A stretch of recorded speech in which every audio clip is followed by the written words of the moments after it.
మనం మనసుని కంట్రోల్ చేసేసామో, ఇంకా ఆ తర్వాత మనల్ని ఇంట్లో ఒక చంటి పిల్లోడు ఉన్నాడు అనుకుందాం, ఒక చిన్న పిల్లోడు. ఆ పిల్లవాడు ఉన్నప్పుడు ఎంత కాదన్నా అస్తమాటికి ఆ అబ్బాయిని చూడాలి. మనం చూడకపోతే ఎక్కడ ఏ వస్తువు లాగేస్తాడో, ఎక్కడ పడేస్తాడో, ఎక్కడ తగిలించుకుంటాడో, ఇవన్నీ మనకు టెన్షన్స్ ఉంటాయి. పిల్లవాడు అనేది ఇంట్లో లేడు, అల్లరి అనేది చేసేవాళ్ళు ఎవరు లేరు, ఆటోమేటిక్గా ప్రశాంతంగా ఉంటుంది. అలాగా మనసుని మనం ఎప్పుడైతే కంట్రోల్ చేయలేదో అది ఇంకా బాహ్య ప్రపంచంలో తిరిగి మన్ని చంచలం చేస్తూ ఉంటుంది. అది కావాలి, ఇది కావాలి, ఇది వినాలి, అది వినాలి, అది తినాలి, అది తినాలి, ఏదేదో చెప్తూ ఉంటుంది. కానీ అది పూర్తిగా మనం నియంత్రణ చేసి ఉంచేసాం. దానికంటూ అది ఎక్కడికి వెళ్ళదు, అది ప్రశాంతంగా మనం మన దగ్గర కూర్చుంటుంది. అలాంటప్పుడు ఇంకా మనకి కొత్తగా వచ్చి ప్రశాంతత లేని స్థితి ఏమన్నా ఉంటుందా? అలా ఏముండదు కదా. ఎంచక్కగా ప్రశాంతంగా ఉంటాం, మనోశాంతిని పూర్తిగా మనం అనుభవంలోకి తెచ్చుకుంటాం అన్నమాట. అందుకని చాలా ముఖ్యం ఏంటంటే మనసుని కంట్రోల్ చేయడం. ఆ మనసుని కంట్రోల్ చేయడానికి ఇంకా ముఖ్యం ఏంటంటే కామ్యాలు లేకుండా ఎలా ఉండాలి అనేది ఆ మనసుకి అర్థమయ్యేటట్టు మనము చెప్పడం అన్నమాట. ఎవరో చెప్పడం కాదు, మన మనసుని మనం పూర్తిగా లొంగ తీసుకొని ఉండాలి.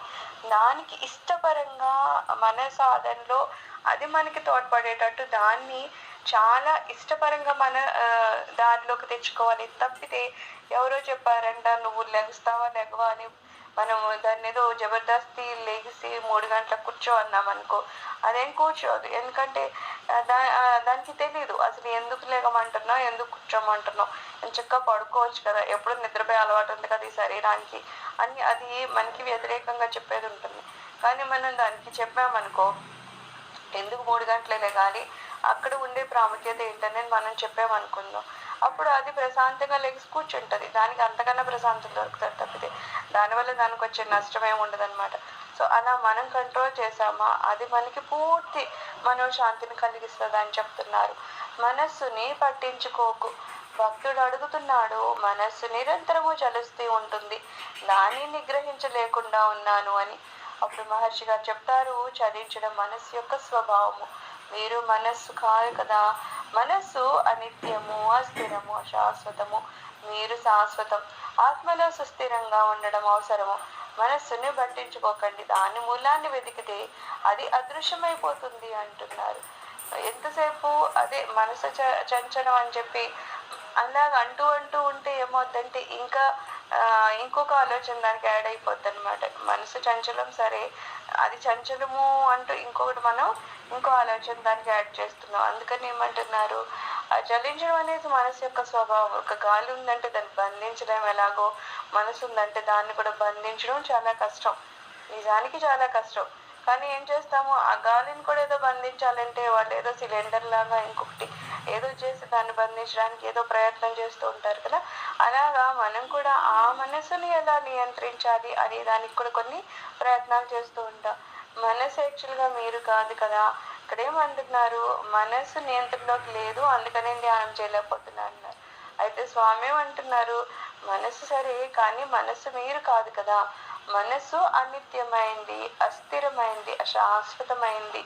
అది అనిత్యము, అదేవన్నీ ఎప్పుడు ఉండేదా కాదు. ఆలోచనలు అనేవి నువ్వు ఈరోజు ఏం ఆలోచిస్తున్నావో దానికి సంబంధించి, లేకపోతే నువ్వు ఏ పరిస్థితుల్లో ఉన్నావో, నీకు ఎలాంటి వాసనలు ఉన్నాయో దానికి సంబంధించింది ఏదో వస్తుంది తప్పితే అదేమి శాశ్వతంగా ఇంతకు ముందు ఉంది, ఈ రోజు ఉంది, రేపు ఉంది అనే రకాలు ఏం కాదు కదా. సో అలాంటిదేం కాదు, అది అస్థిరం, అదేమి స్థిరంగా అలాగే ఉంటుందని ఉండదు. ఆలోచన ఎప్పుడు మారిపోతూ ఉంటుంది. అదే ఈరోజు చేయమని చెప్తుంది, అదే 1 గంట పోయాక వద్దులే చేయడం మానే అని చెప్తుంది. అంటే దానికే ఒక సరి అయిన అవగాహన కానీ స్థిరంగా ఉండడం కానీ ఉండవు. అవి వేరే వేరేగా మారిపోతూ ఉంటుంది. మీరు శాశ్వతము, కానీ మనసు మాత్రం అశాశ్వతము. మనం ఉన్నామంటే ఎప్పటి నుంచో ఆత్మస్వరూపంగా శాశ్వతంగా ఉన్న వాళ్ళం కదా. మనమే శాశ్వతంగా ఉంటాం తప్పితే ఈ ఆలోచనలు అనే మనసు ఏదో ఉందంటే అది శాశ్వతమా? ఏమీ కాదు. ఎప్పుడు మరి దేనికి బలం ఎక్కువ ఉంటుంది? ఎప్పుడు శాశ్వతంగా ఎవరు ఉంటారో వాళ్ళకి బలం ఉంటుందా, లేకపోతే అప్పుడొచ్చి వెళ్ళిపోయే వాడికి బలం ఉంటుందా?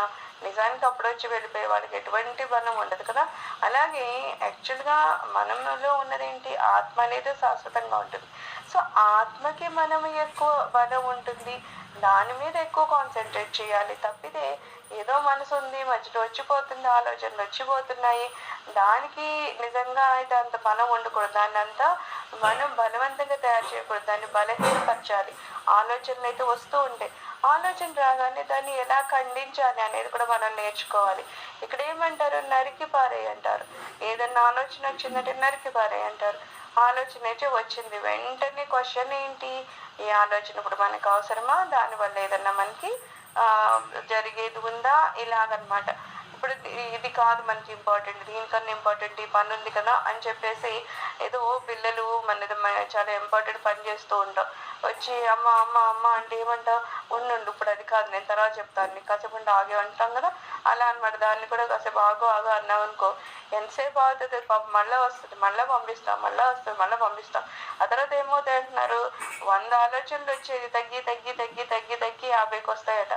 అది కూడా మనం పట్టించుకోవట్లేదు, ఇంకా తగ్గి 10కి వస్తాయట, ఇంకా తగ్గి ఏదో 2-3 ఉంటాయి, వాటిని పట్టించుకోకపోతే ఆఖరికి అనాలోచిత స్థితికి వెళ్ళిపోతాం అనమాట. సో నెమ్మదిగా ప్రిఫరెన్స్ మనం తగ్గించుకుంటూ రావాలి. ఉన్న మనకున్న వాసనల వల్ల ఆలోచన తగ్గిపోతాయా, ఏదో ఈరోజు కూర్చో అంటే మనసు వచ్చి కూర్చుంటుంది అంటే ఖచ్చితంగా కూర్చోదు, మనం అలా అలవాటు చేసి పెట్టాము, లేకపోతే అలా మానవ సహజము, మనం మాయలో ఉన్నాం కూడా జరుగుతూ ఉంటాయి. కానీ అలా జరగందేదో జరిగించుకునే ప్రయత్నము, ఆ మార్గమే రమణ మార్గం కదా, అందుకని అలా చెప్తున్నారు. మనస్సుని పట్టించుకోకండి, దాని మూలాన్ని వెతికితే అది అదృశ్యమైపోతూ ఉంటుంది అంటున్నారు. అందుకని ఆ మనస్సు ఏదో ఆలోచనిస్తే దానికి ఒకటే క్వశ్చన్ అడగమన్నారు, ఏమని, ఆలోచన ఎక్కడి నుంచి వచ్చింది, ఎవరికి వచ్చింది. అలాగా మనం లోపలికి వెళ్తూ ఉన్నామంటే ఆ పైన ఎన్ని ఆలోచనలన్నా ఉండని అదంతా ఒక ఎత్తు, దాని మూలం ఏంటి అనే ఒక క్వశ్చన్, ఏ క్వశ్చన్ కన్నా సరే మనం ఇంకో క్వశ్చన్ ఒకటే అడగాలంట, మూలం ఏంటి, లేకపోతే ఎవరు, నేనెవరు, లేకపోతే ఎవరిది ఆలోచిస్తున్నారు, ఇలాగా ఒకే ఒక క్వశ్చన్ కనుక మనం 100 ప్రశ్నలకి మళ్ళీ ఎదురు ఒకే ఒక ప్రశ్న అడిగితే ఆ 100 ప్రశ్నలు పక్కకి వెళ్ళిపోతాయి.